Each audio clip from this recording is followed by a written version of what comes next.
Hello, मैं विशाल कुमार आपके अपने YouTube channel read full speed में स्वागत करता हूं और आशा करता हूं कि जितने भी मैंने कंसेप्ट समझाने की कोशिश की है वो आप समझ रहे होंगे।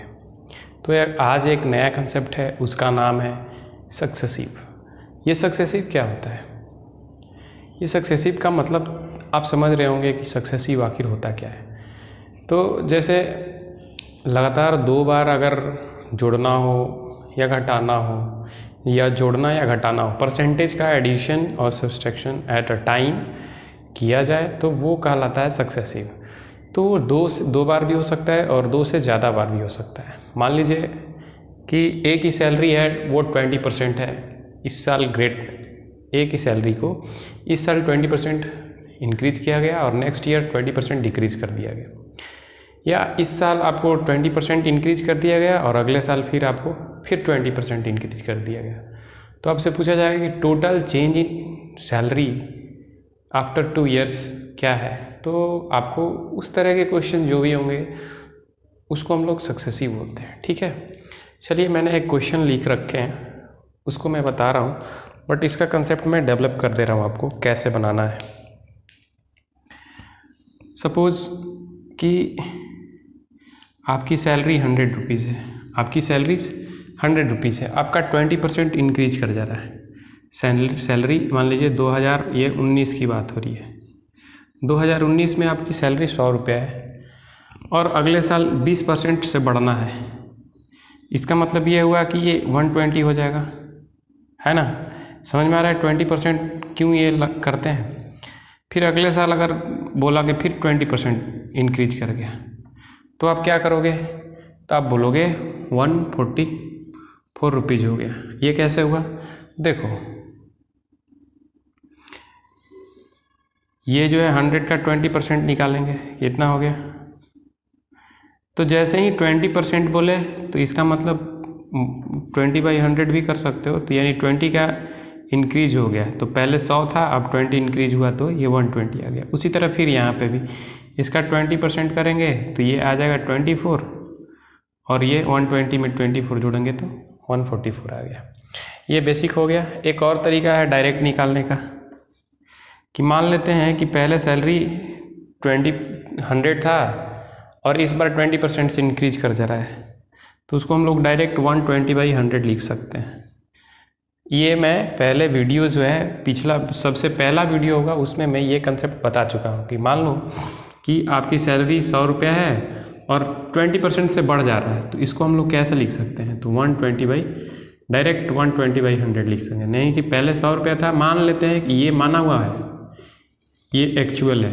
मान लो आपका सैलरी 200 है और 20% से बढ़ जा रहा है, तो इसमें भी आप 120/100 से मल्टीप्लाई करेंगे। इसका मतलब ये है कि पहले 100 था, अब 120 हो गया है। ठीक है, इसको ऐसे काटेंगे तो ये 240 हो जाता है। मतलब अगर 20 बढ़ेगा तो 20 100 में जोड़ देंगे, घटेगा तो 20 घटा देंगे। जैसे मान लो कि 200 सैलरी है और आपका 20% से सैलरी घट जा रहा है, यानी कि 100 मान लेते हैं तो 20% घटेगा तो वो 80 के बराबर हो जाएगा, और ऐसे काट भी सकते हैं तो 160 हो जाएगा। ठीक है, तो ये एक बेसिक तरीका हो गया। लेकिन मैं यहाँ पे आता हूँ, ये जो है चेंजेस कैसे हैं, ये हम डायरेक्ट चेंजेस निकालना चाहते हैं। मान लो ये आपका सैलरी पहले 100 था, अगले साल 20% बढ़ा तो 120 हो गया, उसके एक साल बाद फिर से 20% बढ़ गया तो ये 144 हो गया। तो मैं ये 2 बार क्यों करूँ? मैं डायरेक्ट एक बार ही निकालूँ। इस तरह के क्वेश्चन में अगर आ गया 2 बार 20% बढ़ गया, एक बार बढ़ गया, एक बार घट गया, तो कैसे निकालेंगे? तो इसके 2 फार्मूले हैं। ठीक है, फार्मूले हैं या एक समझिए कंसेप्ट है। क्या है कि अगर ए से बढ़ रहा है, पहले प्लस प्लस लिख देते हैं, a + b + a × b/100, ये चेंज इन परसेंटेज आ जाता है। ठीक है, टोटल चेंज इन परसेंटेज, यानी टोटल नहीं होगा ये, मतलब चेंज कितने का हुआ। ठीक है, मान लो इसमें 20% का पहले चेंज हुआ। ठीक है, क्या हुआ? ये 20% का पहले चेंज हुआ, तो यहाँ पे इस फार्मूला में पुट करते हैं 20 + 20 दूसरे साल प्लस 2 साल का है 20 × 20/100 काट दिए। ये 20 + 20 40 और 4, ये 40 हो गया और ये +4 हो गया, ये 44 आ गया आंसर। तो टोटल परसेंट चेंज हुआ 44% का चेंज हुआ। जैसे मान लो ये 100 है और ये 144 है, कितने का चेंज हुआ? 44 का। कितने पर? 100 में। 44 का चेंज हुआ कितने पे? 100 में। तो परसेंट में चेंज करेंगे तो 44% आ जाता है। तो यानी कि ऐसे भी करेंगे तो भी आएगा, ऐसे भी करेंगे तो भी आएगा। ये एक आसान तरीका है, ठीक है। दूसरा तरीका क्या है वो आप समझ लीजिए। एक बार और से मैं बता दे रहा हूँ कि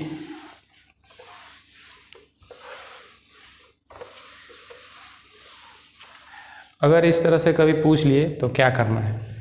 तो आपको अगर न्यूमरल वैल्यू मान लो ये बोल रहा है कि ए की salary of A is decreased by 40% in 2001 and decreased by 50% in 2002. Find his changes in salary. यहाँ पे लिख देते हैं find his total change in salary, ठीक है। ऐसा लिख दिया गया तो कैसे निकालेंगे? फार्मूला जैसे बताए हैं यहाँ पे डिक्रीज, फार्मूला क्या था? a + b + a × b / 100। देखो यहाँ पे डिक्रीज कर रहा है तो माइनस का साइन आ गया, इसका मतलब -40 -50 माइनस और माइनस, 2 बार माइनस है, दोनों का गुणा प्लस में हो जाएगा। समझ रहे बातें? यहाँ पे प्लस क्यों होगा? क्योंकि 2 बार माइनस हो गया। -40 × -50 करोगे तो माइनस ये आएगा, ठीक है। समझ रहे बात है? -4 5 = 20 और 2 0, ठीक है। तो प्लस यहाँ पे हो जाएगा, ये माइनस इंटू माइनस ये प्लस हो जाएगा। तो ये 2000/100, ठीक है। तो ये प्लस में है, ये दोनों माइनस में है, यानी कि -90 और +20 करेंगे तो ये -70%, यानी कि 70% से डिक्रीजिंग होगा, ठीक है।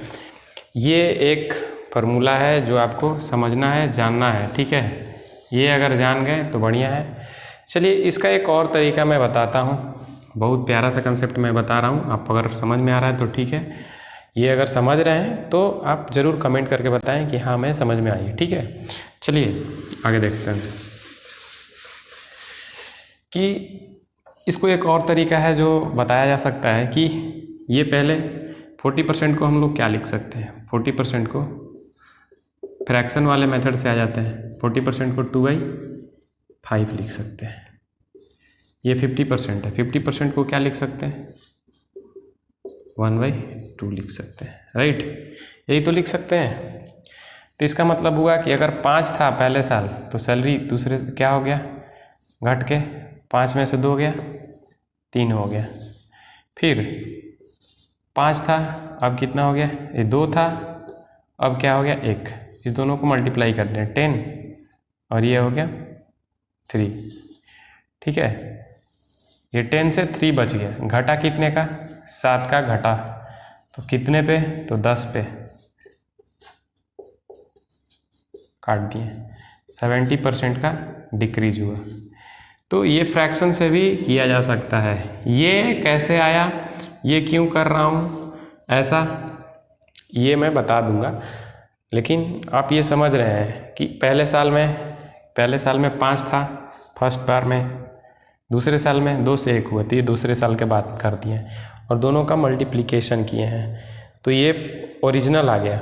मतलब ओरिजिनल आपका ये था और ये जो बचा हुआ वैल्यू है तो कितने का डिफरेंस हुआ, कितना चेंज हो गया? 7 का चेंजेस हो गया। तो 7 का चेंजेज हुआ कितने पर? तो पहले 10 था टोटल, उसमें 7 चेंजेज हुआ, तो चेंज परसेंट निकाल देंगे 70%। यानी कि ऐसे भी निकाला जा सकता है और a + b + a × b/100 से भी निकाला जा सकता है, ठीक है। ये 2 तरीका है जो आप अगर समझ रहे हैं तो काफ़ी अच्छा है, ठीक है। आगे ये जो है इस तरह के क्वेश्चन जब भी आएंगे, अगर यहाँ पे मान लो, अगर ये कोई ज़रूरी नहीं है सैलरी ही पूछे, बोल दिया जाएगा कि यहाँ पे अगर बोल दिया गया कि आपसे क्वेश्चन बोल जाए कि area of square is increased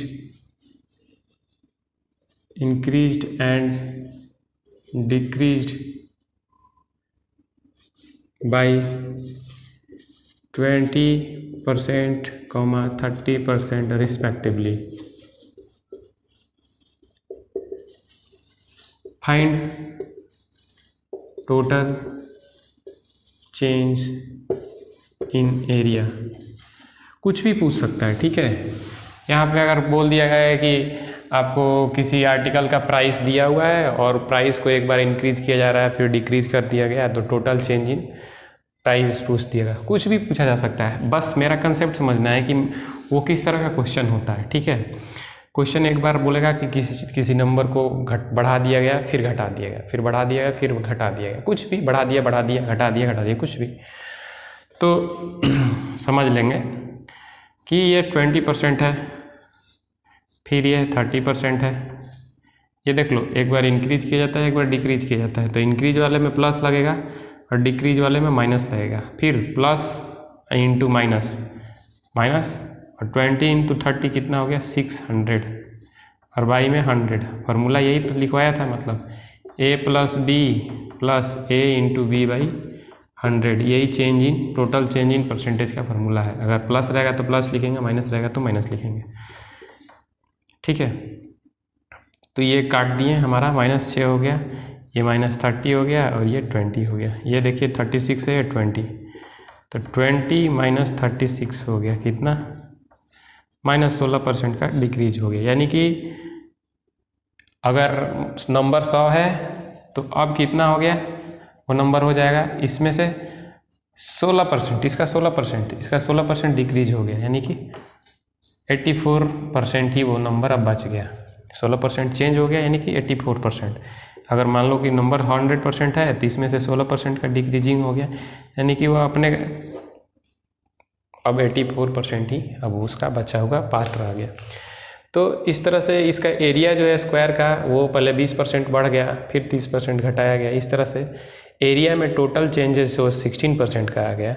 और अगर एरिया मान लेते हैं स्क्वायर का 100 था पहले, अब वो बच के रह गया 84। समझ गए, यही चेंजेस हो गया आफ्टर चेंज, ये इतना % एरिया उसका बच गया, ठीक है। इसको उस मेथड से भी बना के देखते हैं कैसे। देखिए 20% को क्या लिखते हैं 1/5, 20% को 1/5 लिखते हैं। तो इसका मतलब ये है कि पहले 5 था, इंक्रीज किया एक का, पहले इंक्रीज की बात हो रही है, 5 से बढ़ के 6 हो गया। फिर 30% है, 30% को क्या लिखते हैं 3/10 लिखते हैं। तो मतलब पहले 3 था 10 था, अब 3 घट गया तो ये बच गया 7, ये कर दिए, ये 50 हो गया और ये 42 हो गया, ठीक है। तो 42/100, 42/50 इंटू 100 ऐसे काट दिए दो बार में, कितना हो गया 84%। अब एरिया बच गया, ये बचा हुआ ये रिमेनिंग पार्ट है, तो टोटल एरिया 84% बच गया। तो कितना घटा 100% माइनस 84% बराबर 16% का चेंजेस हुआ। आप डायरेक्ट ये भी नहीं कर सकते हैं, ऐसे डायरेक्ट इसको भी ऐसे भी कह सकते हैं 50 का, अब इसको ऐसे लिख सकते हैं 42/100, 42/50 इंटू 100 2, ठीक है। ये 84%, या 50 का वैल्यू 100 के बराबर है, तो 8 का वैल्यू कितना होगा 16 के बराबर। बहुत सारा तरीका है इसको निकालने का, ठीक है ना। तो आप समझ ले मैं क्या बताना चाहता हूँ। इसको 100 से कंपेयर कर लेंगे, जो आएगा उसको इससे मल्टीप्लाई कर देंगे जो चेंजेस है, ठीक है। इस तरह से आज का कंसेप्ट आपका क्लियर होता है और इससे जुड़ी हुई जितने भी क्वेश्चंस, अब आपका मात्र 2 या 3 दो कंसेप्ट या एक कंसेप्ट बेसिक तरीका हो, बेसिक ख़त्म आज हो जाता है और लगभग सारे क्वेश्चंस जितने भी परसेंटेज के हैं वो आप अपने से खुद से ट्राई करें, करने की कोशिश करें, ज़रूर होगा। उम्मीद करता हूँ कि आप समझे होंगे, नहीं समझे होंगे तो कमेंट करके ज़रूर बताएं कहाँ आपको दिक्कत हो रही है, परेशानी हो रही है, और ये वीडियो कितना आपको हेल्प कर रहा है, या आप इसको शेयर थोड़ा ज़रूर किया करें, क्योंकि मेहनत से बनाते हैं वीडियो, और थोड़ा सा शेयर करें और लोगों तक पहुँचाएँ। हो सकता है कि आप अपना समय सदुपयोग में न ला पा रहे हो, इसके चलते आपका 15 मिनट हो सकता है ख़राब लग रहा हो कि आपका समय व्यर्थ हो रहा है। तो मैं बता दूं, मैं बिगिनर हूँ और पढ़ाने नहीं यूट्यूब पे, तो अगर जितना शेयर करेंगे उतना फ़ायदेमंद मेरे लिए होगा। ठीक है, चलिए, देखने के लिए धन्यवाद।